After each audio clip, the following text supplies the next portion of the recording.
Okay, in this video we're going to draw a truss on a 1-to-1 scale using 2x4s for our model shed. So what you're looking at here is actually a gable truss. This is a student example. And behind it, if you can kind of look through here, we've got some W trusses. These little pieces of paper are our gusset plates, and that's what you would use to attach those butt joints together. It's just going to make things a lot more sturdy. And they do use gusset plates with actual trusses. Typically they're a little metal plate that gets kind of pressed or stamped into place. And they're quite strong because they have a lot of anchor points. So let's draw a truss. So I'm going to start off with a ruler just because I know some of you don't have architect scales out there. My model shed is 8 feet by 6 feet. I'm going to just make an 8-foot truss. So start somewhere close to the bottom of my page. And I'm going to make an 8-foot line, or 8-inch line, because it's a 1 foot to 1 inch scale. So that is the span of my truss. Okay, it's however wide that side of the building is. Next thing I want to do is find the center, which is right here at 4. So I've got an 8-foot line, 4-foot center mark. Make that a little darker. Okay, so I've got my 4-foot center mark. I'm going to measure up from that center mark 2 feet.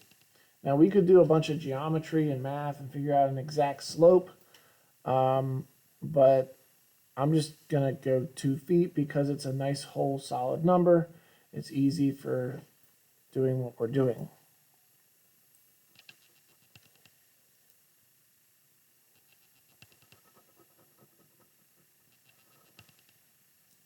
And if you really wanted to know the slope, you could do rise over run.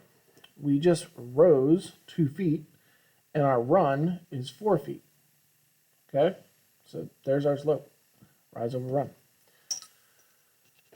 And from here, I'm going to connect those points together.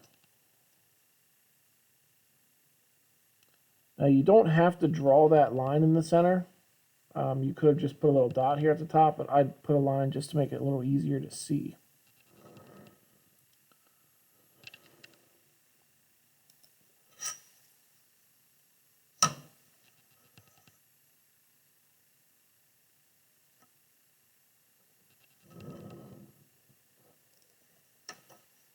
And it already is starting to look like a truss.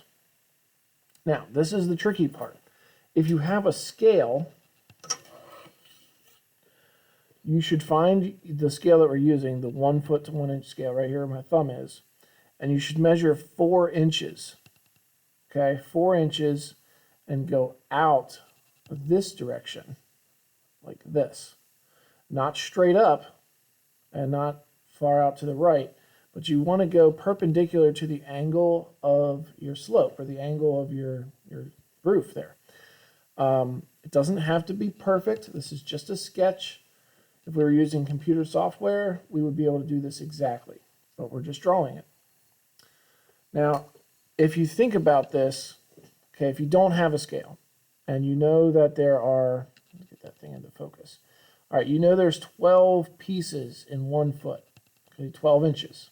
And you want to go to 4 inches because it's a 2x4. I know it's not actually 4 inches, but for the sake of simplicity, we're going to call it 4 inches. We know that 3 is at 1/4 of a foot, or 1/4 of an inch, right? Because this is 1 inch, but it represents 1 foot. So the 3 is 1/4 inch, and 4 is just a little bit beyond that. But it's not quite halfway to half. So I'm going to try to eyeball that using my regular ruler. So I'm going to sit my ruler on here, and I'm perpendicular, trying to be 90 degrees here, from the angle of my roof. And we said it's not a quarter, it's a little bit more than that.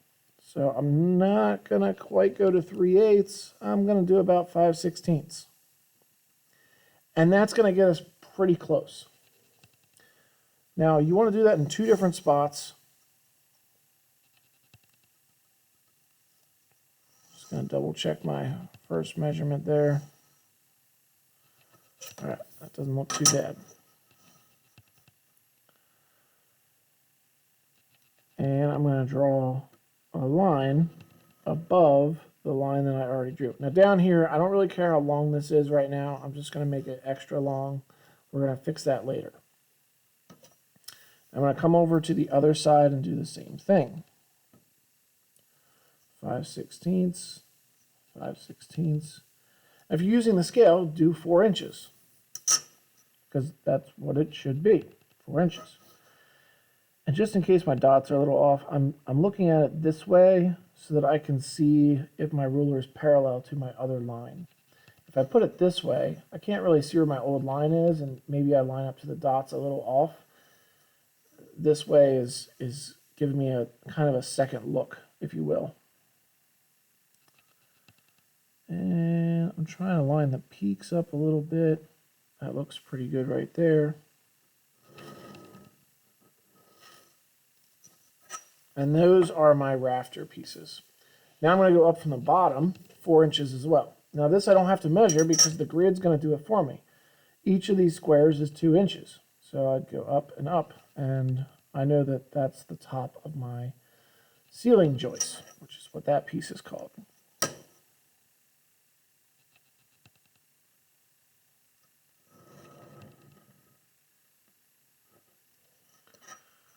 And now you've pretty much got a truss. So from here, this is where your walls are, right? Because that was the first line that we measured. So there's the edge of our wall, there's the edge of our wall.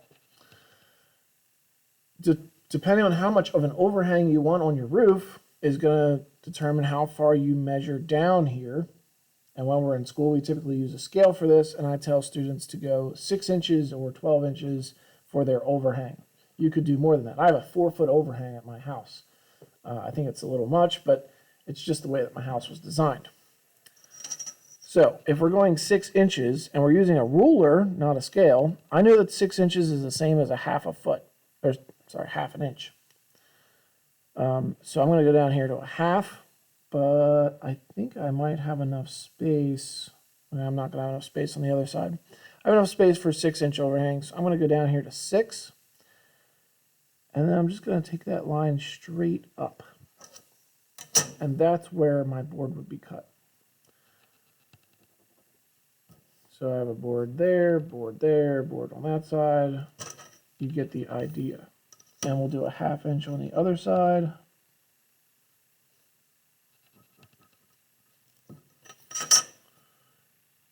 Go up there.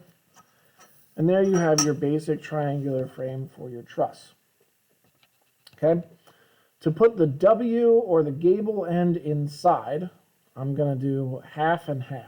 All right, that's not how you would do it. You would do either the whole thing as a gable end or the whole thing as a W truss. But I'm going to try to show you both halves here.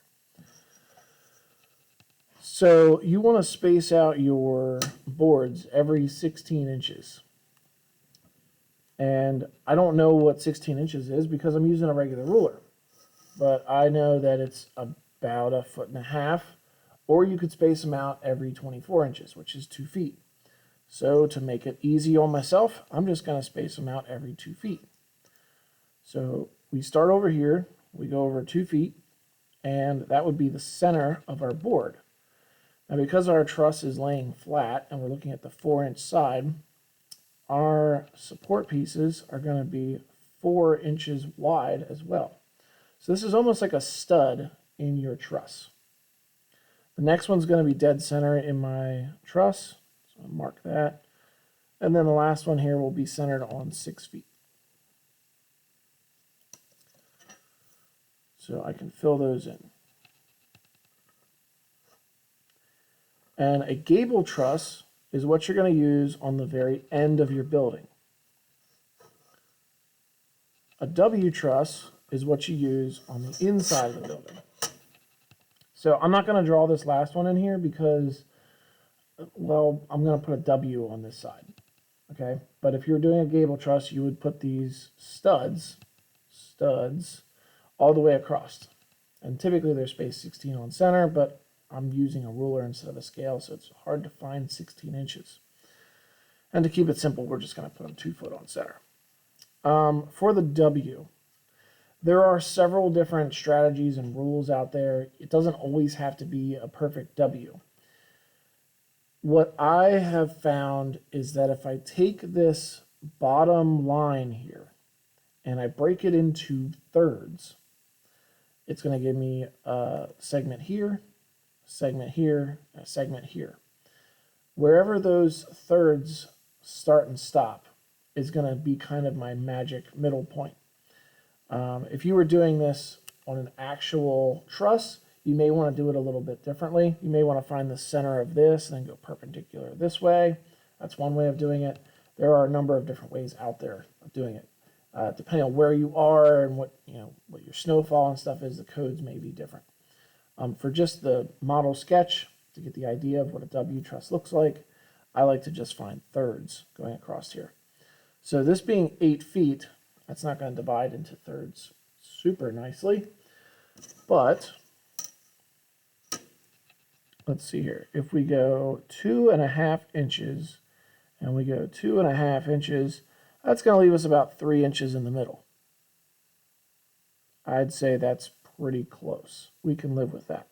Or we could go 3 inches and 3 inches, and it'd leave us 2 inches in the middle. Either one would be totally fine. So I'm going to do the 2 inch in the middle.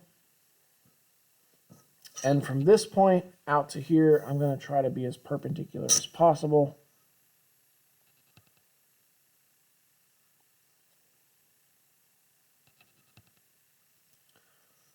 And I'm just going to draw in some cords and webs.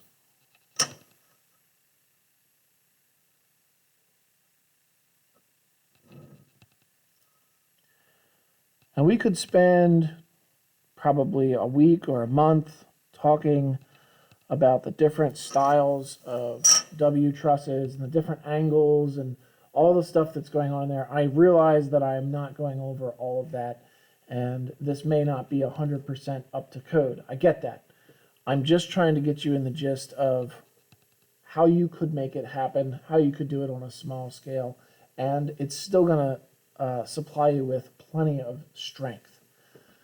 And what's nice about doing this on paper, with grid paper, I can actually take a scale, measure this, and get the exact measurements for my physical real life size pieces, even the chords. And I can use a protractor and find the exact angles of all of these pieces. So I could cut this out exactly the way I've drawn it, full size, and I'd have a beautiful truss. All right, so that's the basics of drawing a fairly simple truss with a lot of wiggle room. I know it's kind of a long video, but I tried to cover a lot of information here. So enjoy, and good luck drawing.